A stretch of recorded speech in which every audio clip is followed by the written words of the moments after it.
الحمد للہ والصلاة والسلام علی رسول اللہ وعلی آلہ وصحبہ وموالا۔ محترم بھائیو، السلام علیکم ورحمۃ اللہ وبرکاتہ۔ ایک پیاری سی حدیث ہے جس کے مسائل پر آج ہم غور کریں گے۔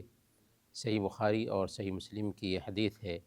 حضرت ابو ہریرہ رضی اللہ تعالی عنہ بیان فرماتے ہیں کہ اللہ کے نبی صلی اللہ علیہ وسلم نے ارشاد فرمایا، اذا اقیمت الصلاة فلا تأتوها وانتم تسعون، جب اقامت کہہ دی جائے تو دوڑتے ہوئے مسجد مت آؤ بلکہ چل کر کے آؤ، ولیکن ایتوها وانتم تمشون، لیکن آؤ چلتے ہوئے، وعلیکم السکینہ، اور تمہارے اوپر سکینت ہونی چاہیے، وقار ہونا چاہیے، فما ادرکتم فصلوا وما فاتکم فاتموا، جو نماز پا لو اسے پڑھ لو اور جو چھوٹ جائے اسے مکمل کر لو۔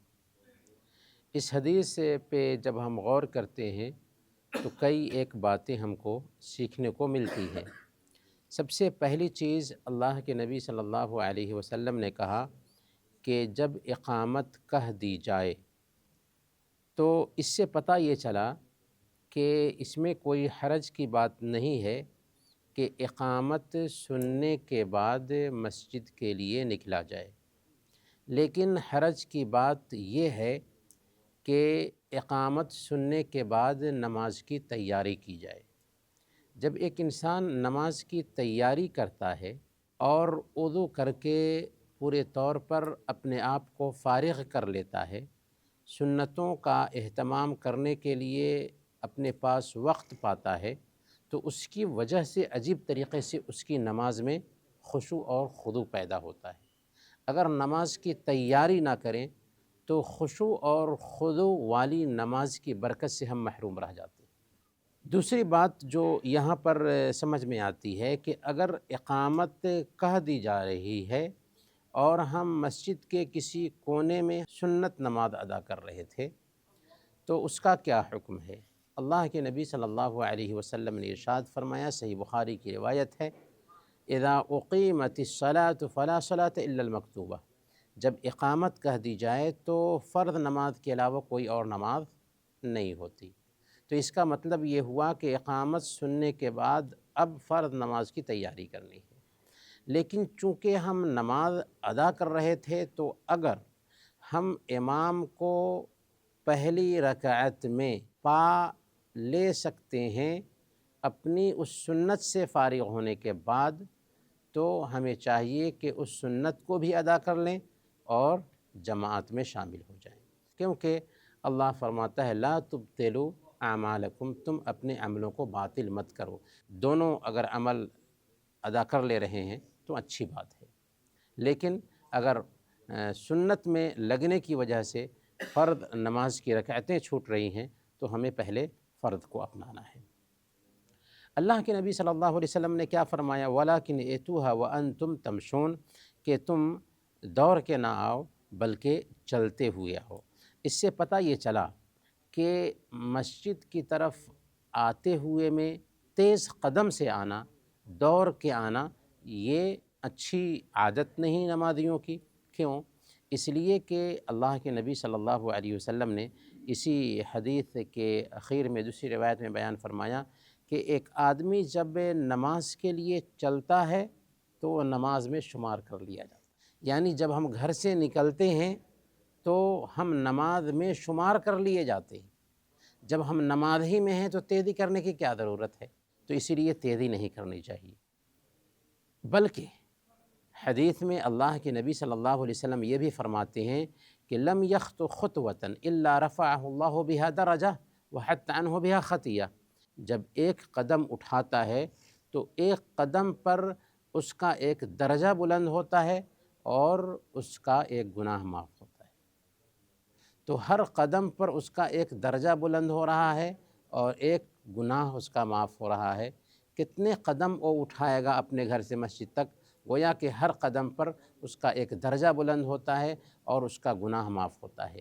اگر وہ مسجد میں آ کر کے سنت پڑھنے کے بعد نماز کے انتظار میں بیٹھتا ہے تو فرشتے اس کے لیے دعا کر رہے ہوتے ہیں، اللہم اغفر لہ، اللہم ارحمہ، اے اللہ اس کے گناہوں کو معاف فرما دے، اے اللہ اس کے اوپر رحم فرما۔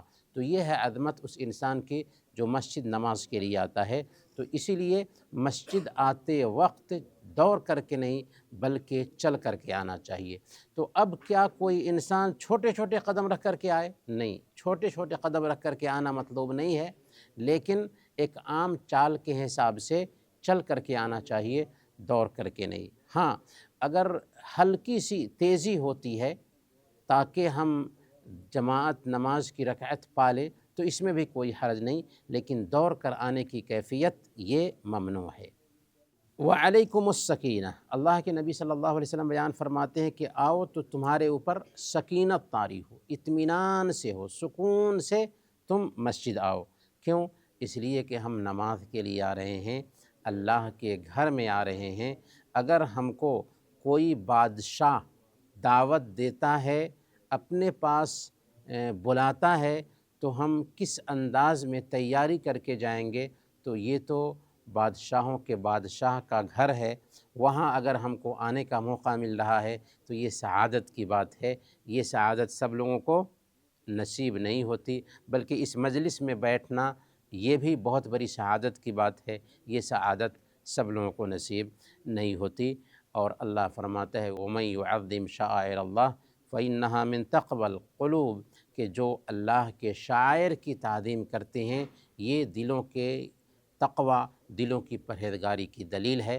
تو گویا کہ اگر ہم مسجد کے لیے جا رہے ہیں تو ہمارے اوپر سکینت طاری ہو، ہم سکون، اطمینان اور وقار کے ساتھ مسجد جائیں۔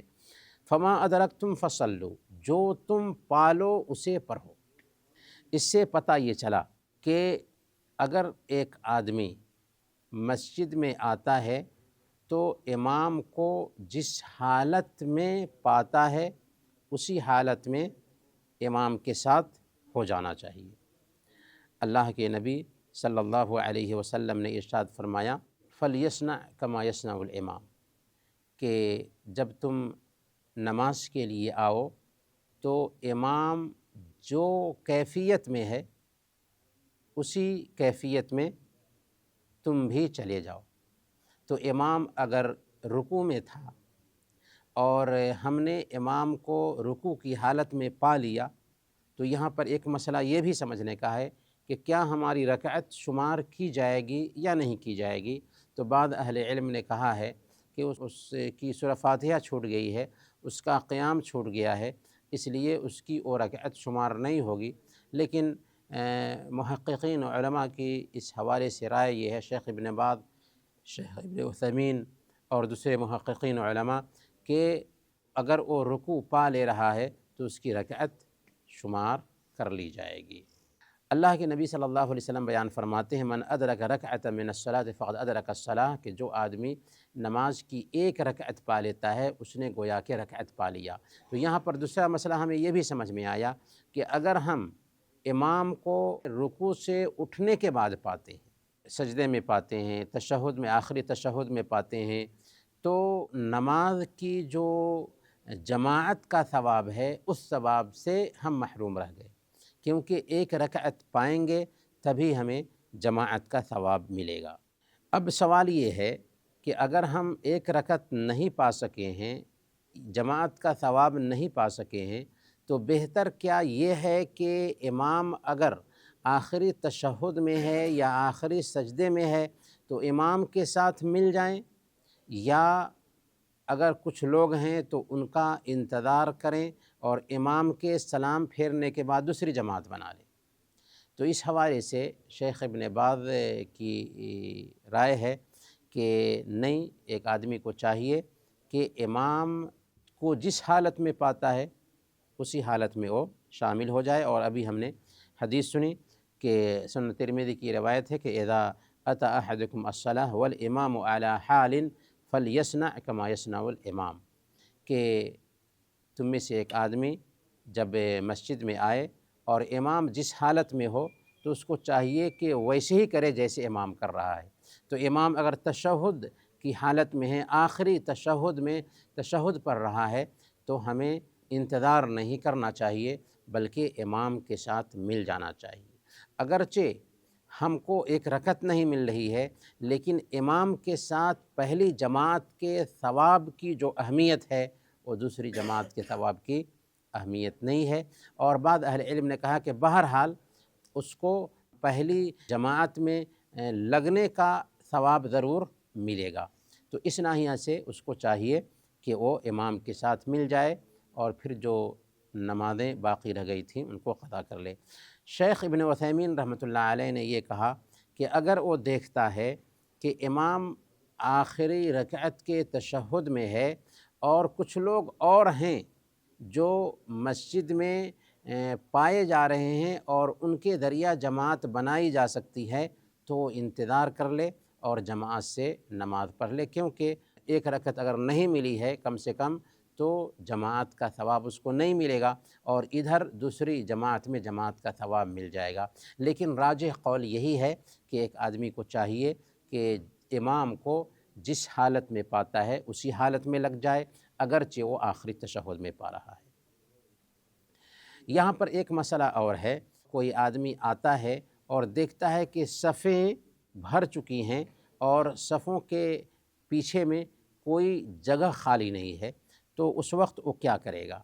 اس وقت اس کو چاہیے کہ انتظار کرے، ایسا نہیں کہ آگے کی صف سے کسی آدمی کو کھینچ لے گا۔